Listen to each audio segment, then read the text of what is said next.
Hello students, आज हम सीखेंगे आयत के बारे में कि आयत क्या होती है, कौन सी आकृति को हम आयत कहेंगे और कैसे उसका क्षेत्रफल निकलता है और कैसे उसका परिमाप निकलता है। चलिए शुरू करते हैं आयत।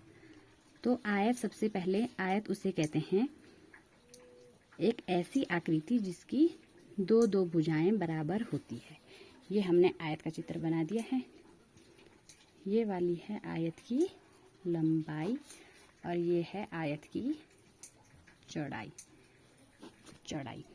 आयत की ये लंबाई और लंबाई बराबर होती है और चौड़ाई बराबर होती है। तो इस तरह से इसकी डेफिनेशन में एक ऐसी आकृति जिसकी दो दो भुजाएं बराबर होती है उसे हम आयत कहते हैं। अब हम सीखेंगे कि आयत का क्षेत्रफल कैसे निकलता है। आयत का क्षेत्रफल, तो आयत के क्षेत्रफल को निकालने के लिए हमारे पास एक फॉर्मूला है, लंबाई गुणा चौड़ाई। आयत की लंबाई को अगर हम उसकी चौड़ाई के साथ गुणा करते हैं तो हमें आयत का क्षेत्रफल मिल जाता है। मान लो कि इस आयत की लंबाई 15 सेंटीमीटर है और इसकी चौड़ाई 5 सेंटीमीटर है। अब हमें अगर आयत का क्षेत्रफल निकालना हो तो हम आयत के क्षेत्रफल को लंबाई के साथ उसकी चौड़ाई को गुणा करके निकाल सकते हैं। जैसे कि लंबाई हमारे पास दी गई है 15 सेंटीमीटर और चौड़ाई दी गई है 5 सेंटीमीटर। अब अगर हम इस लंबाई और चौड़ाई को आपस में मल्टीप्लाई करते हैं तो 15 गुणा 5 होते हैं 75। इस तरह से हमारे पास आयत का क्षेत्रफल निकल जाता है 75 सेंटीमीटर।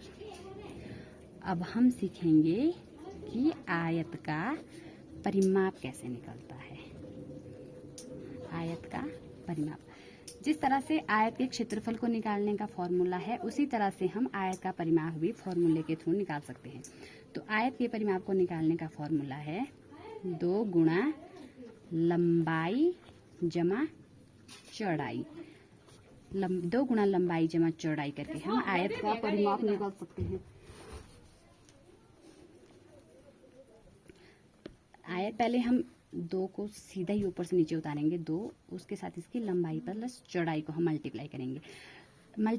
इसको हम जमा करेंगे। लंबाई की जगह हम इसकी लंबाई की वैल्यू भरेंगे। लंबाई है 15 सेंटीमीटर और इसके साथ प्लस करेंगे इसकी चौड़ाई को। चौड़ाई है 5 सेंटीमीटर।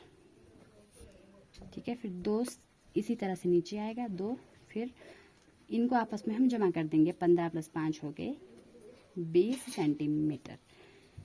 इसके बाद 2 गुणा 20 सेंटीमीटर को इसके साथ गुणा कर देंगे तो 20 गुणा 2 हो गया 40 सेंटीमीटर। इस तरह से आयत का परिमाप निकल गया 40 सेंटीमीटर। थैंक